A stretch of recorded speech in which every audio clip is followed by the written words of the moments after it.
尊敬的各位来宾、合作伙伴，大家好，我是储能新能源产品经理张麦希，很荣幸在这里和大家分享交流。随着全球气候的挑战日益严峻，实现碳达峰和碳中和已成为全球共识和紧迫任务。在这样的大背景下，储能技术作为支撑新能源发展、构建新型电力系统的关键技术之一，正迎来前所未有的发展机遇。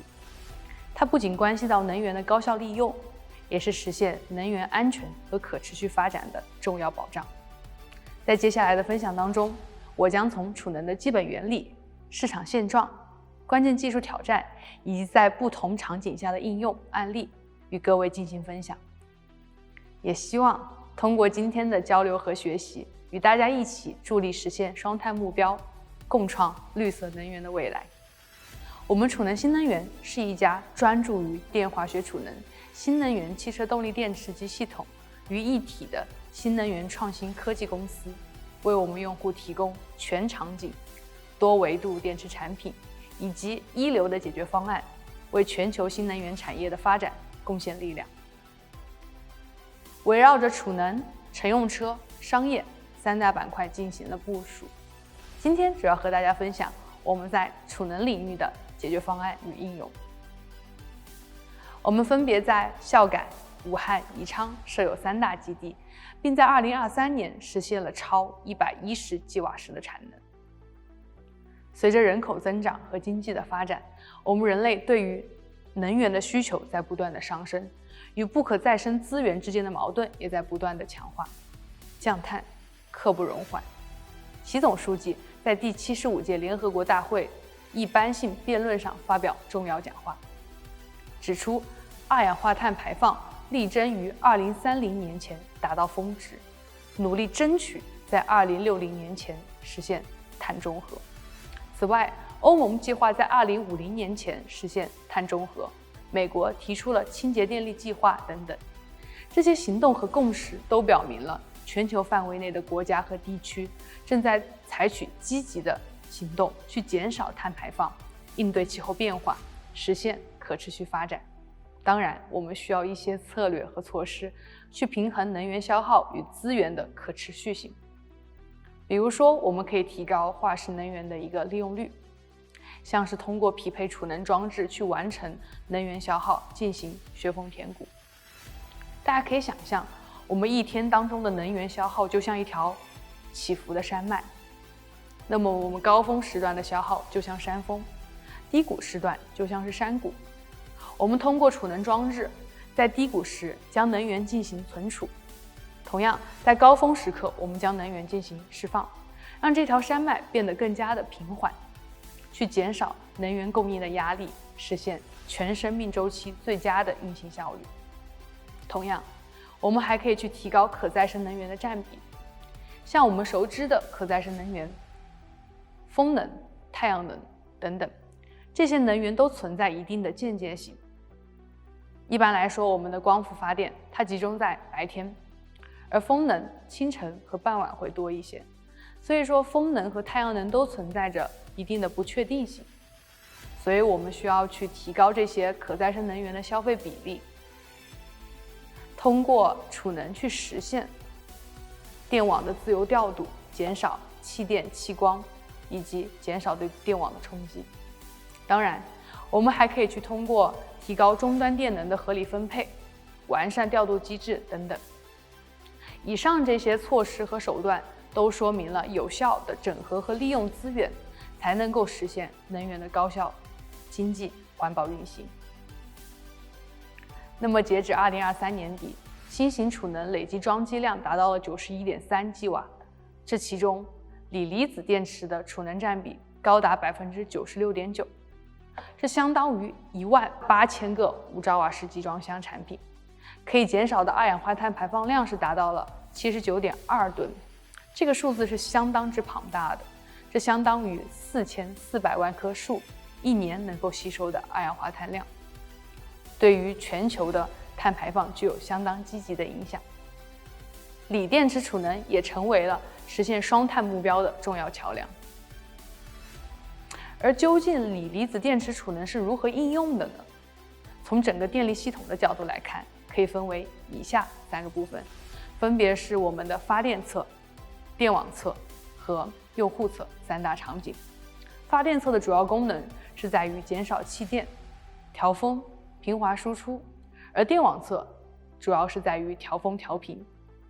用户侧呢，它又被分为了我们的工商业以及户用，是电力使用的终端。运用在工商业的主要功能是在于削峰填谷、备用电源，在户用主要是保障能源的供给等等。可以这么理解，我们就是电力的这个消费者和使用者。电力部门将一天24小时，它划分为了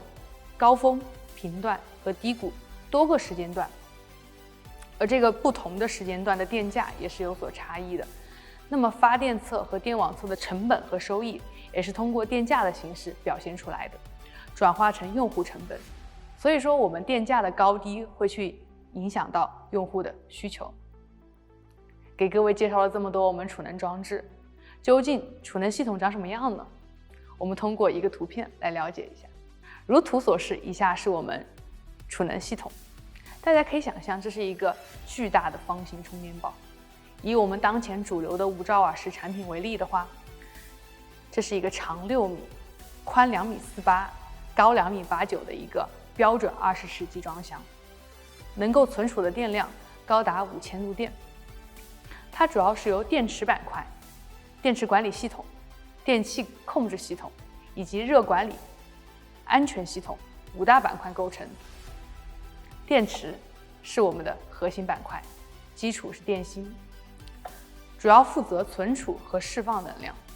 在储能集装箱中，多个电芯通过串联或者并联的形式去组成我们的电池模组，再组成电池包，最后形成我们所看到的电池系统。在整个充放电过程当中呢，锂离子从正极脱嵌，穿过隔膜嵌入我们的负极。同样，在放电过程当中，锂离子从负极脱嵌，穿过隔膜嵌入我们的正极。伴随着锂元素与电子的不断迁移，去实现电能和化学能的相互转换，这也就完成了我们所说的充放电过程。以下是我们电芯的一个爆炸图，主要是由5大部分组成，分别是正极、负极、隔膜、电解液以及壳体。我们继续将这个电芯进行展开。以我们储能电芯为例，那在卷芯的构成当中，我们是隔膜、负极、隔膜、正极交替进行卷绕，形成一颗椭圆形的电芯。我们形象地将这种结构称之为三明治结构。最终将这颗卷芯放入电池壳体中，并注入电解液进行密封，形成一颗完整的电芯。整个电芯的制造过程是一个相当复杂并且精细的工艺流程，我们分为前、中、后3大工段和13道关键工序。前段工序呢，从云浆到我们的分切，这个工序主要是进行极片的备制。在极片备制完成之后，我们会进行卷绕的工作，就是中段工序，主要是完成电芯的备制。完成这段工序，这意味着一颗外形完整的电芯是已经制造结束了。当然，这个时候电芯成品还远远没有结束，我们需要进行后端的工序，将电芯激活，通过化成和分熔等工序，形成最终的锂离子电池成品。制作完成的锂离子电池成品呢，我们将端板、绝缘片、电芯等组件按照顺序进行堆叠。堆叠好的一个子模组，我们通过激光焊接的方式，将正极、负极分别焊接在 CCS 组件之上。这一阶段，电芯就被组装成了我们的模组。同样，电池模块是由多个模组串联或并联构成的。在这一个工序当中，电池模组被放置在了我们的框架当中，我们使用壳体将整体进行密封，并通过螺栓、机械锁紧的方式固定和连接，以形成更高电压、更大容量、更大功率的电池系统。接下来，我们通过一段视频来了解一下明星产品 M5 的具体应用。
没错，目前锂离子电池已经广泛应用于储能领域。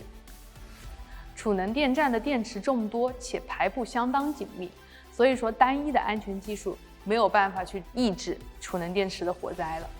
所以说电站仍存在火灾、爆炸等安全隐患。据不完全统计，电化学储能火灾事故累计发生80起以上，发生率达到了1.7%。所以安全也一直是制约发展的拦路虎。危中有机，作为储能领域的后起之秀，我们储能新能源决定从安全领域弯道超车，采用先进的预警及安全消防技术，探索既安全又兼具经济性的解决方案。从电芯的本真出发，再到 PAC 级静默安全技术，并应用于系统上，通过多种技术方式去实现储能电站的安全性。以下呢是我们整个静默安全技术的一个流程图，大家可以想象，整个系统是一个巨大的网格，我们 PAC 包则是网格当中的某一个单元。当 PAC 包内的电芯发生异常时，整个系统会启动一个抑制动作，并完成液态电池包静默。值得一提的是，在整个实验的过程当中，我们的电池无复燃，电池模块无热蔓延，系统无其他风险。后续我们将实验后的电池包进行了更换，整个系统又恢复了正常工作，真正实现了网格化管理、PAC 级精准探测、靶向高效灭火，安全环保又经济。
Connex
好的技术必然会被广泛应用。在2023年5月份，静默安全技术首次应用于甘肃金昌光伏配储40兆瓦时项目当中。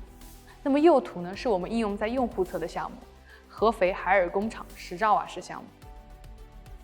安全技术广泛应用于市场的同时，也获得了市场的广泛认可。三峡庆云2期示范项目，以及甘肃酒泉风电配储120兆瓦时项目等，都选择搭配了我们的静默安全技术。那么在2024年，储能行业的需求在显著增大，这一趋势在全球范围内都得以体现。目前，我们公司的储能产品已经实现了大规模应用，特别是在江苏盐城400兆瓦时以及甘肃肃州800兆瓦时的项目上取得了显著的进展。这些项目的成功不仅昭示了储能技术在大规模存储方面的应用潜力，也反映了全球对储能解决方案日益增长的需求。随着技术的进步和市场的发展，储能系统将在实现能源转型和构建新型电力系统的过程当中发挥更加关键的角色。我们也相信，通过不断的技术革新和对市场的深刻理解，能够推动行业的进步，推动全球能源的可持续发展，为我们的客户创造更大的价值，向世界书写储能方案。从山川到河流，从城市到荒漠，在全民的共同参与下，保护我们的地球，最终实现碳中和。以上就是我们的分享，也希望在不久的将来能有机会与各位合作，共同书写新的篇章。Connex